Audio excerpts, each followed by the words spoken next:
ಬೆಂಕಿಯ ಮಡಿಲಲ್ಲಿ ಅಮ್ಮ ನನ್ನನ್ನ ಈ ಮನೆಗೆ ಮದ್ವೆ ಮಾಡ್ಕೊಂಡು ಕರ್ಕೊಂಡ್ ಬರುವಾಗ ನೀವೇನ್ ಹೇಳಿದ್ರಿ ಹೇಳಿ? ನಾನು ನಿಮ್ ಮಗಳಿದ್ದಂಗೆ ಅಂತ ಹೇಳಿದ್ರಿ ಅಲ್ವಾ?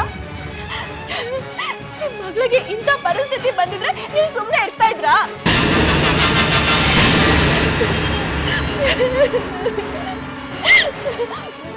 ಈಗ ಮಾಡ್ತಿದ್ದೀರಲ್ಲ ಹಾಗೆ ಗಂಡ ಹೆಂಡತಿನ ದೂರ ಮಾಡ್ತಾ ಇದ್ರಾ?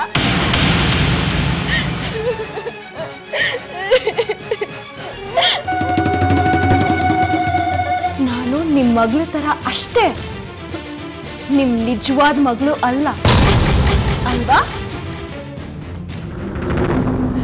ಮಲ್ಲಿಗೆ ಒಳ್ಳೇದ್ ಮಾಡೋಣ ಅಂತ ಹೋದ್ರೆ ಶ್ರಾವಣಿಗೆ ಅನ್ಯಾಯ ಆಗತ್ತೆ, ಶ್ರಾವಣಿಗೆ ಒಳ್ಳೇದ್ ಮಾಡೋಣ ಅಂತ ಹೋದ್ರೆ ನಮ್ ಶ್ರೀಕಾಂತಕ್ಕೆ ಅನ್ಯಾಯ ಆಗತ್ತೆ. ಗೌರಿ, ಶ್ರಾವಣಿ, ಮಲ್ಲಿ ಎಲ್ಲರೂ ನನ್ನ ಮಕ್ಕಳಿದ್ದಾಗೆ. ಒಬ್ಬರು ನ್ಯಾಯ ಒದಗಿಸಕ್ ಹೋದ್ರೆ ಇನ್ನೊಬ್ರಿಗೆ ಅನ್ಯಾಯ ಆಗತ್ತೆ. ಒಬ್ಬರು ಸಂತೋಷದಲ್ಲಿ ಇನ್ನೊಬ್ಬರ ದುಃಖ ಯಾಕೆ ಇಟ್ಟಿದ್ಯಾ ತಂದೆ? ಯಾಕೆ ಹೀಗ್ ಮಾಡ್ತೀಯ ತಂದೆ? ಇಂಥ ಪರಿಸ್ಥಿತಿ ನಾನೇನ್ ಮಾಡ್ಲಿ? ನೀನೇ ದಾರಿ ತೋರು. ಅಮ್ಮೋರೆ, ಅಲ್ಲಿ ನನ್ನ ಸಂಗಾತಿ, ನನ್ನ ಹೆಂಡತಿ, ನನ್ನವಳು ಅಂತ ನನ್ನ ಮನಸ್ಸು ಸಾರಿ ಸಾರಿ ಹೇಳುತ್ತೆ.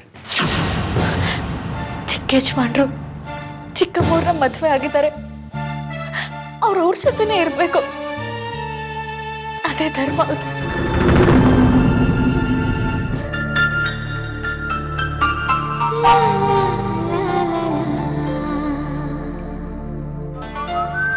ರಾಗಿ ಹಿಟ್ಟು ಅಯ್ಯೋ ಇಷ್ಟು ಮೇಲೆ ಇಟ್ಬಿಟ್ಟಿದ್ರಲ್ಲಪ್ಪ. ಮಲ್ಲಿ, ನಿನ್ಗದು ಎಟಕ್ಸಲ್ಲ, ನಾನು ತಗೊಡ್ತೀನಿ. ಅಯ್ಯೋ ಪರವಾಗಿಲ್ಲ ಚಿಕ್ಕ ಯಜಮಾನ್ರೆ, ನಿಮ್ಗೆ ಹೊತ್ತಾಯ್ತು, ಮೊದಲು ಸ್ನಾನ ಕೊಡಿ. ಅದೇನೋ ಟ್ರಾಫಿಕ್ ಜಾಮ್ ಆಗತ್ತೆ ಅಂತ ಬೇರೆ ಹೇಳ್ತೀರಾ, ಹೋಗಿ ಸ್ನಾನಕ್ಕೆ, ನಾನು ಎತ್ಕೊಳ್ತೀನಿ.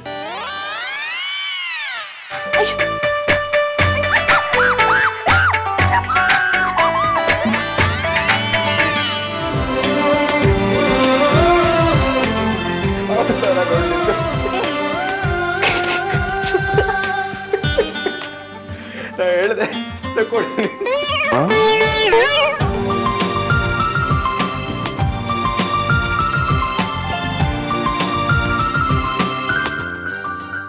ಅವ್ರ ಜೊತೆ ಇರೋ ಅದೃಷ್ಟ, ಯೋಗ್ಯತೆ, ಹಕ್ಕು ಯಾವುದು ನನ್ನಲ್ಲ.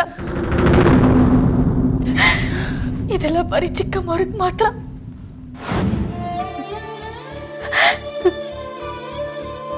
ಬರೀ ನೆನಪಷ್ಟೇ,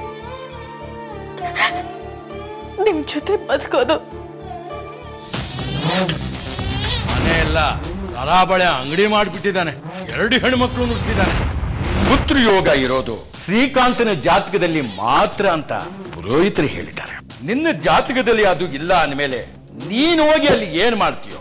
ಶೋಕಿ ಮಾಡ್ತೀಯೇನು?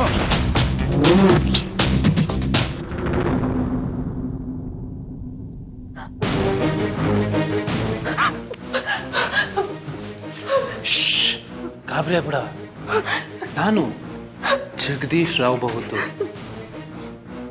ನೀನು ನೋಡಿದ್ರೆ ನನಗೆ ಅಯ್ಯೋ ಪಾಪ ಅನ್ಸತ್ತೆ. ನಾನು ಎಂತೆಂಥ ಕೆಲಸ ಮಾಡಿದ್ದೀನಿ. ಈ ಕೆಲಸ ನಾನು ಯಾವತ್ತೂ ಮಾಡ್ಬೇಕಿತ್ತು. ಇದು ಸಣ್ಣ ಕೆಲಸ ನನಗೆ, ಆದ್ರೆ ಎಲ್ಲದಕ್ಕೂ ಸಮಯ ಸಂದರ್ಭ ಅಂತ ಕೂಡ್ ಬರಬೇಕಲ್ವಾ? ಆ ಸಮಯ ಸಂದರ್ಭ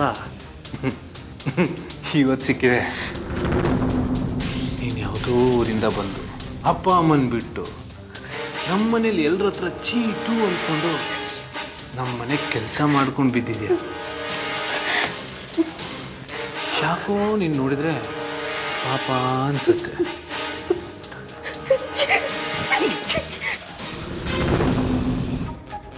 ನೀ ನನ್ನನ್ನ ಎಲ್ಲಿವರೆಗೂ ದೂರ ದೂರ ತಳ್ತಾನೆ ಇರ್ತೀಯೋ ಅಲ್ಲಿವರೆಗೂ ನಾನು ನಿನ್ನ ಚಿಕ್ಕ ಯಜಮಾನರಿಗೆ ಕಾಟ ಕೊಡ್ತಾನೇ ಇರ್ತೀನಿ, ಹಿಂಸೆ ಕೊಡ್ತಾನೇ ಇರ್ತೀನಿ.